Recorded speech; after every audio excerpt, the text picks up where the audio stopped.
নমস্কার বন্ধুরা, স্বাগতম। আজকে আমি নিয়ে এসেছি গরমে তেঁতুপুরে একটা রেসিপি। তেঁতুপুরে একটু লস্যি যদি হয় কার না ভালো লাগে বলুন।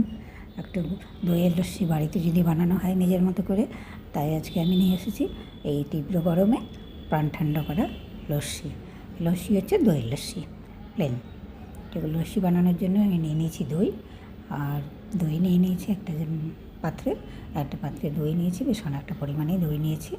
আর আমি কিন্তু খুব একটা বেশি জল মেশাবো না, একটু যেন দইটা লস্যিটা যেন একটু ঘন হয় এরকম টাইপেরই করবো।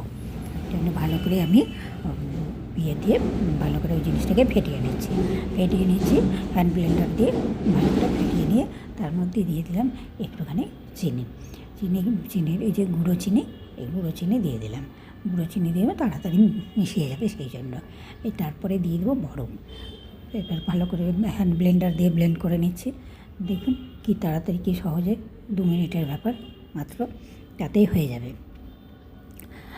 বন্ধুরা, তোমরা যে যেখান থেকে দেখো কমেন্ট করে জানিও, আর আমার এই নতুন চ্যানেলে তোমরা একটু সাবস্ক্রাইব করে পাশে থেকো। আর আমি একটু অসুবিধার মধ্যে ছিলাম, সেই কারণে আমি ভিডিও লোড করতে পারিনি, তো তোমরা সেটা ক্ষমা করে দিও। আর ক্ষমা করে দিয়ে আমার পাশে থেকো, আর যদি ভালো লাগে একটু লাইক শেয়ার করে দিও, আর চ্যানেলটা সাবস্ক্রাইব করে পাশে থেকো।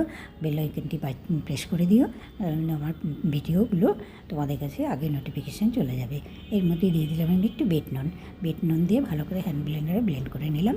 এইবার আমি গ্লাসে সার্ভ করছি। বেশ গাঢ় হয়েছে, দেখতেই পাচ্ছ গাঢ় হয়েছে।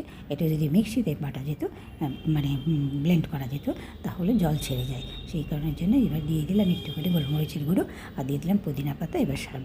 ভিডিওটি দেখার জন্য ধন্যবাদ, আর পরের ভিডিওতে দেখা হবে। আজকে এখানেই শেষ করছি। ভালো থেকো, সুস্থ থেকো, টাটা।